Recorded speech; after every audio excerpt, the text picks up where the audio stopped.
I'd go to school. I'd go to school and I get bullied there as well. I was they used to call me the fat kid at school, you know. But kids can be cruel. You didn't have to be fat. You didn't have to be skinny. You just had to be a kid in the wrong place, wrong time.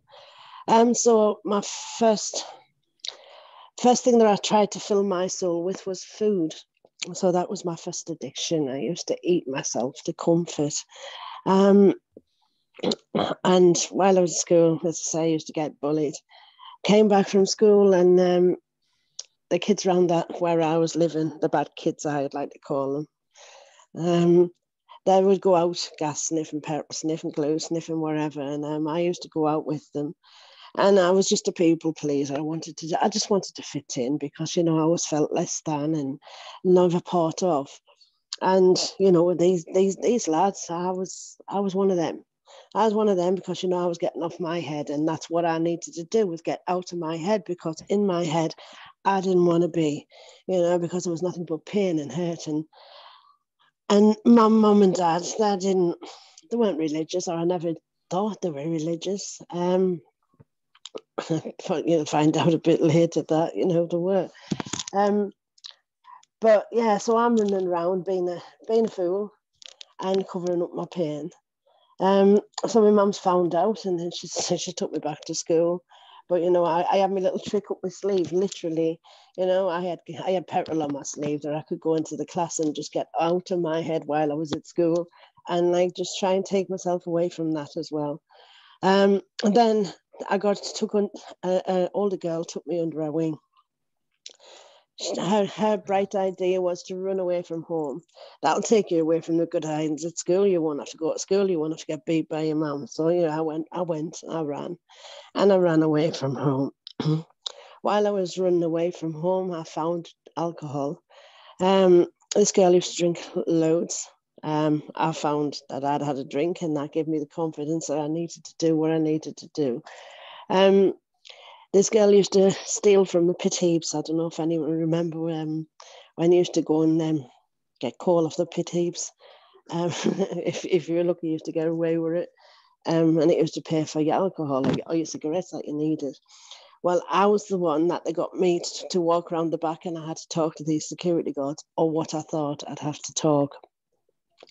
Well, it wasn't. You know, these security guards passed me about like a piece of meat, and I was raped over and over again, passed around as a young child. So I've gone from being beat by my mum, bullied at school, beat at school, and then it's just gone from one extent to another. I found myself just crying to somebody, sorry about him, crying to God, that I didn't understand. I didn't know where he was, who he was, where he was. I just needed someone to help me get out of that situation that I got myself in. And I'm praying that get my dad to find me, for all he didn't know where I was.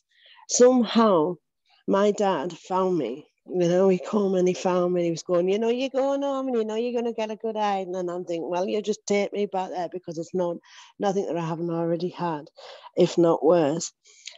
So I'm living a massive secret at this point in time, because I didn't want to tell my dad what his daughter had gone through. I didn't. How could you? How could anybody? You know, and I wasn't going to tell my mum, because I knew what she'd do. So I've gone back home, and I've started isolating myself, cutting myself off from the world. My only soothe then was music. Music was my love. You know, I used to sing myself all day, all night, and just soothe my soul better, or try to make myself better. Fast forward, I got to 17. He needs to stop snoring, sorry.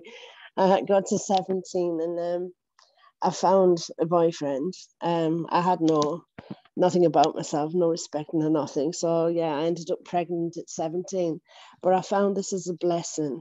You know, God has blessed me with a child. And my mum turned around and said, unless you marry this man, you need to get rid of your child. So that left me wanting this child, but not wanting the man, because I didn't love the man, you know. So I've married the man, to keep my child. So, this is what we do. We come in this world with a hole in our soul, and we find anything and everything's going to fill this hole in our soul. And that's what my daughter was going to do, because, she was keeping me clean and sober, and she was keeping me right. But it didn't work out for me, I couldn't live with this man because I didn't like this man, Yes, he was the father of my child, and I know God didn't want me to move on to another man, because that was a sin that I know of now. At first, I didn't care. I just wanted rid. I went to work because it wasn't enough, my child and living at this home. So I decided to go to work, and in my work, it was a pub, and they used to come around saying, "I give you a tip. Have a tip. You have a drink. Have a drink." And I'm going, "I don't want to drink. I don't want to drink." And they were going, "Just have one." And I think, "No, well, I can have one." No, we can't. No, we can't, because you can't have one of anything. And I got absolutely hammered, come home, chucked this man out, and speed forward, I ended up with a new man. And this new man was a very, very bad man. So I felt like this is my punishment now. That's what I'm telling myself. I got rid of the father of my child, so now I'm going to get punished because I'm in sin, because I've moved on to the next man. While I'm in this domestic violence relationship, my head, I ended up in the mental hospital. While I was in there, that's when I remembered that, I had this God that I not that I understood, but I knew I had some kind of connection with somebody other than an earthly being. There was somebody there that I could reach out to when I was really desperate and I needed to pull myself back from anything. And I started praying that, making my promises, if I can get out of this situation, I promise I won't do this, and I promise I won't do that again, and I won't take the drugs, and I'll do the best I can with my children, and move on forward.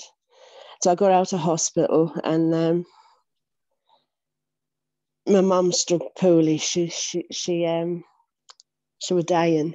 My mum, she got put.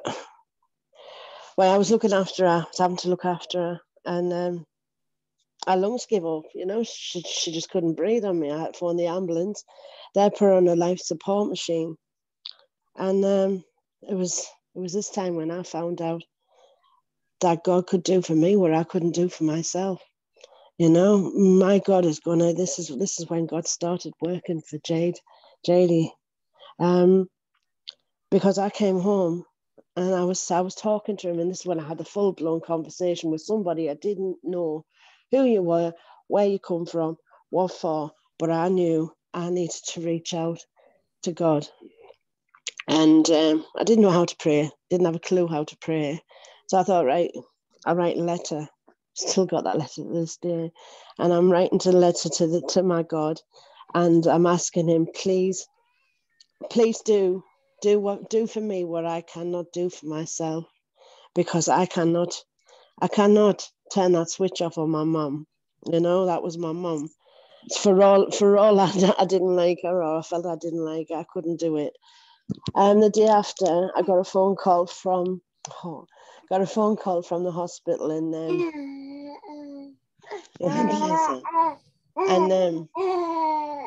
they said you need to get to the hospital because your mum's heartbeat, she's dying. So I got to the hospital. I held her hand, and she went. She just went away. I could see the peace. The peace was there for her and for me. But that was the first time I ever got to talk to a priest, was after that, because my head had just went.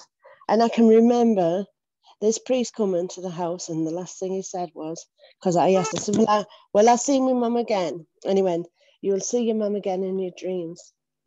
And, I haven't as yet. But then I ended up in hospital again. So this is my second spell in hospital. So I'm grieving, I'm pregnant, I'm I'm trying my best to pull myself together because, but with the love of the Lord, I kept on battling and praying, but not so much praying, singing, rejoicing, trying in worship. What I know is worship now. I didn't know back then. I was just singing, one day at a time, sweet Jesus. That was the only one I knew, and I used to sing it repeatedly. Bit by bit, social services had intervened with a second man, and I had a choice.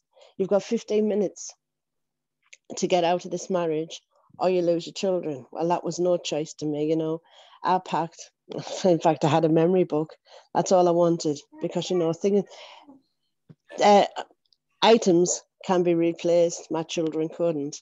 So I'm putting this memory book in my bag, and I went, right, we're ready. So I'm going on my own little destination. Didn't even know where I was going to end up, with my children. And I really didn't care, because I knew when the chips were down, I was never totally on my own. So we ended up in, where did we end up? Cleethorpes, seaside. So, yeah. So I'm in the refuge with my children, still trying to fight the good fight, but I was still secretly drinking, because I didn't have no strength. I still had that hole in my soul, because I didn't know how to ask him to come totally into my life. But then when I got out the refuge, I found a music project, which wow. We used to meet up at church. We used to meet up in this church and sing and make songs, and that was just absolutely amazing, standing in church and singing. It was like, wow, something I've always wanted to do, sing in church.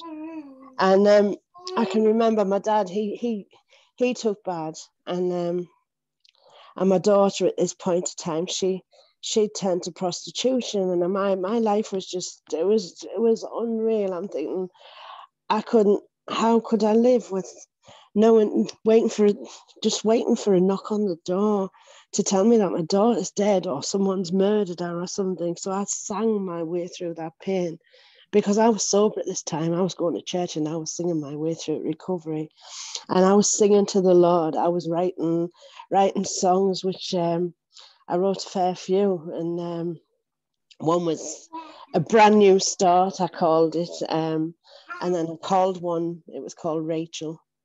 That was my daughter's name. I mean, she changed it to Aurora now, but I was singing, just singing, and that was soothing me. That was making me whole, because that singing and worshiping and getting everything that was in my head out of it and down on paper, and being able to sing it and dedicate it to my daughter, to my dad that was dying at that time. And I remember my dad dying and having to go to his funeral, coming back, and I had to sing in church. And I still say that was my saving grace, because I think I would have drank that night, but because I had to sing in a church, I couldn't let God down. I had to be there. I had to be in His presence. And the song, I'll never forget it. I'm just coming back from my dad's funeral, and I'm stood on that stage, and they're going, "The song's Fix You." And I'm singing there. I'm trying to fix him. For all he's gone. But, I'm reaching out to other people. The week after that, I wrote a song for my dad. And but music kept me clean and sober for years. Yes. And then I was running, and I was peer mentor. I was helping other people get clean and sober. I was doing that much charity work. I didn't know what to do with myself. Running from one charity to another. I was on fire at that point in my life, and I can remember them saying, "Right, we're all going out for a meal today, to celebrate." Da, da, da. And I went out for this meal, and I'll never forget the menu. On this menu, it said, with your meal comes one drink. So I've been running clean sober. I'd had my life together. This one drink, that devil in my head was saying, oh, go on, it's only one. You can have one. You can have one. Well, I'd had that one. That was it. I'd had one drink, turned to one bottle, went upstairs. There was a girl in the toilet having line after line after line. So, that one drink turned into one line, one bottle, one line. Next thing I know, 1 year, 2 years, I'm back out and running,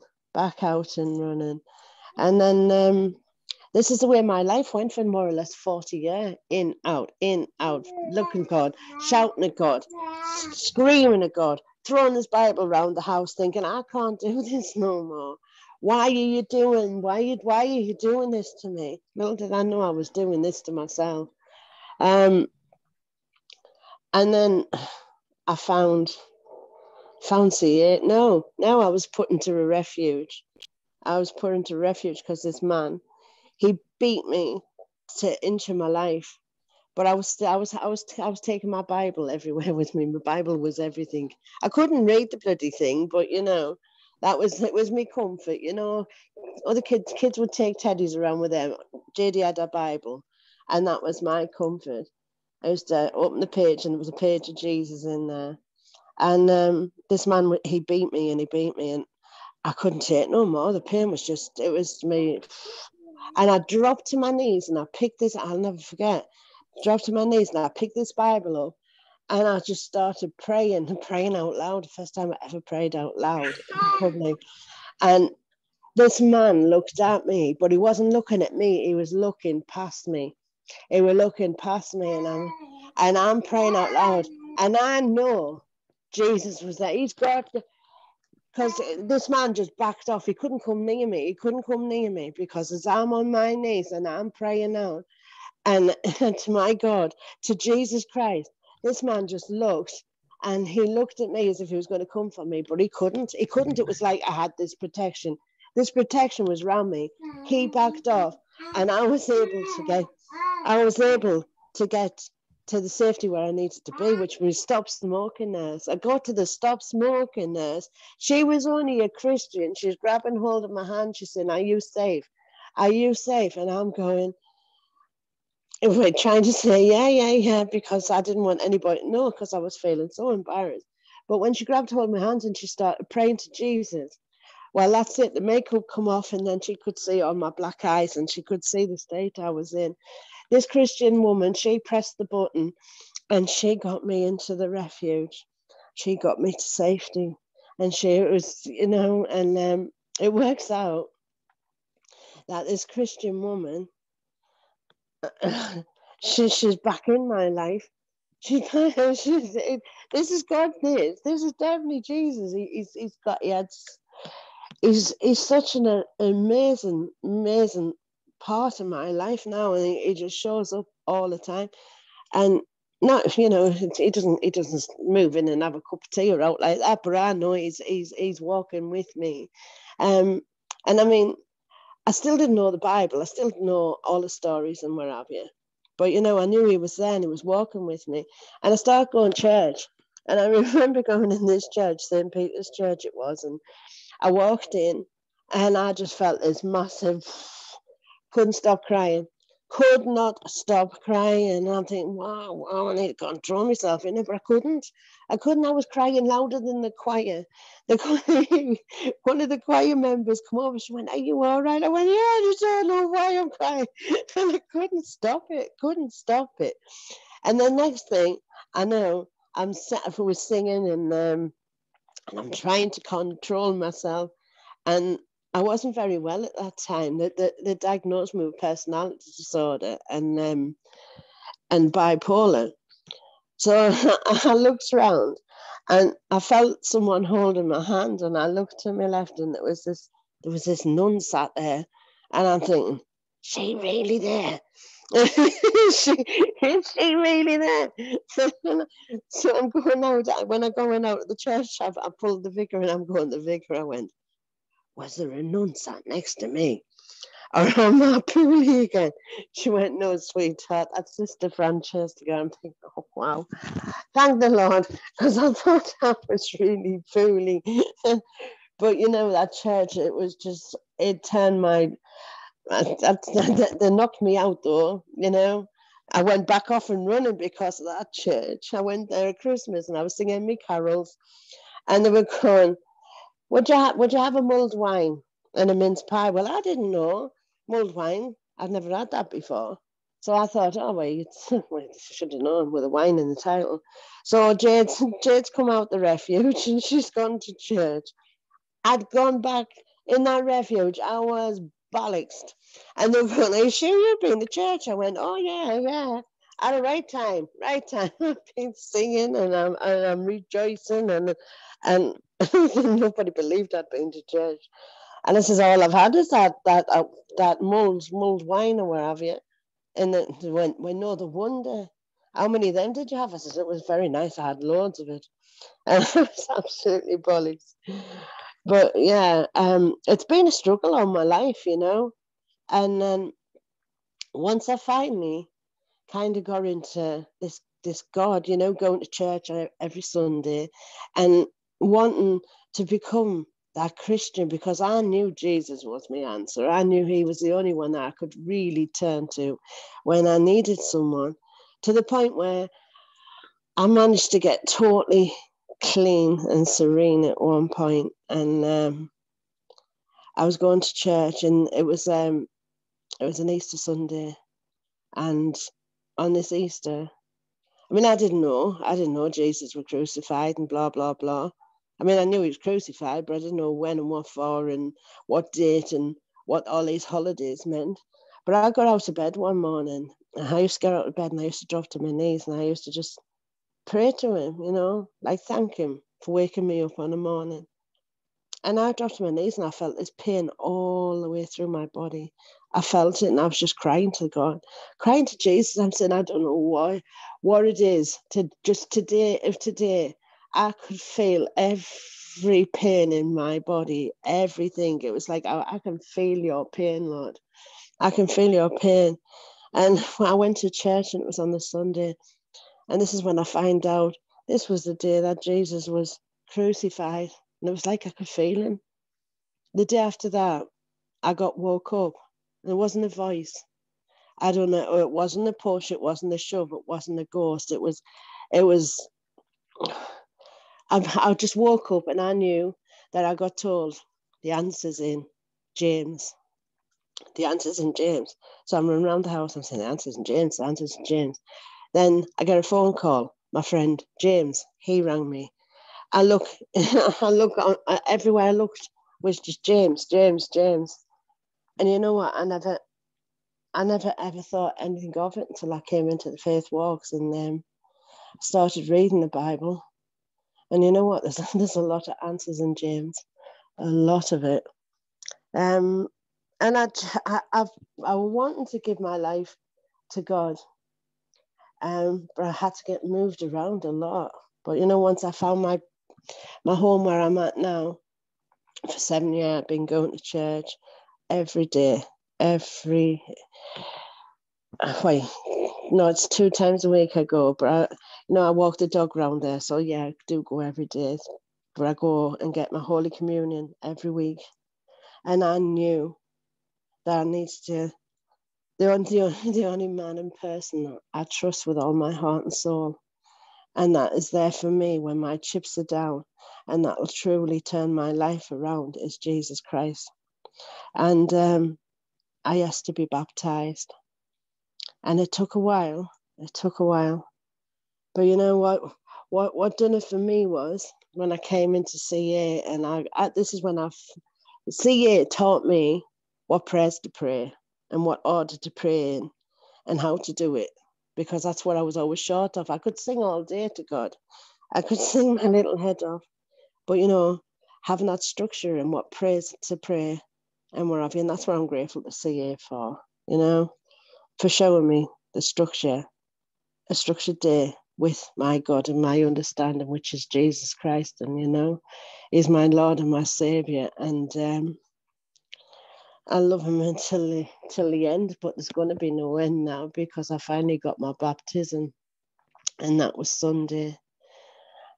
And since that day, he cleansed me and he cleaned me from all my sins from past tense. I mean, I'm 100 and I'm 6 days short of 6 months now, and I don't have to drink again. I don't have to use or drink again because I know Jesus has got me, and I know he's going to have me for the rest of my life. I just wish I had the instructions from the blue book, and I wish I had the instructions from the other book a lot earlier. But I've always known Jesus Christ was there, always, because when the chips were down and I was on my knees, he was there and he protected me, and he'll continue to protect me till the day I die. And then, that day, that's when he'll come and take me to him, because that's what he does for us. He gives us a life worth living, a life with the full love, like your father should love you, because that's what he is, a heavenly father, the most gentle, loving soul ever. So I know I don't have to preach to the unconverted here because I know you all believe in Jesus yourselves. But yeah, Jesus saved this wretch, the love he gave me. I couldn't deny that. And I just want to get to know him more, And this is what Faith Walks is doing for me now.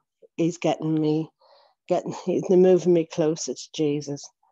And I know what is, because I know, Ivy, you tell me that I've got a pathetic, when you said pathetic, I thought, hey, you talk now. But, I'm learning. I'm learning. Because I do have these visions, and that Bible does talk to me. And if not the blue book, it's by my internet, or I'll Google things, or I'll find out, because I know what's coming. I know when them 7 seals go, what's going to happen, and I know what's going to happen before that, and I know where I need to be, and I know where I want to be. And that's what Jesus gives us, He gives us the choice of freedom. He doesn't make us. He waits for us to come to him. Knock and you should come in, seek you should find. And he's there, and he fills that hole in your soul. And you don't have to be hurt. You don't have to be abused. You don't have to be anything. Just loved and have peace and harmony in your life. And you're still going to go through your trials, like my daughter's she's going to court today, and she's fighting for her children. But, this time last year, she couldn't do that.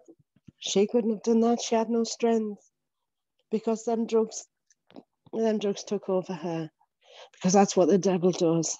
He crawls into us, and he tells us lies, because our devil is a liar. So just follow the path of Jesus and do what he would want us to do, and your life just improves and just keeps getting better. And I know I will see my grandchildren again, and I know he just needs me to show him, because all I did was show my daughters the wrong path.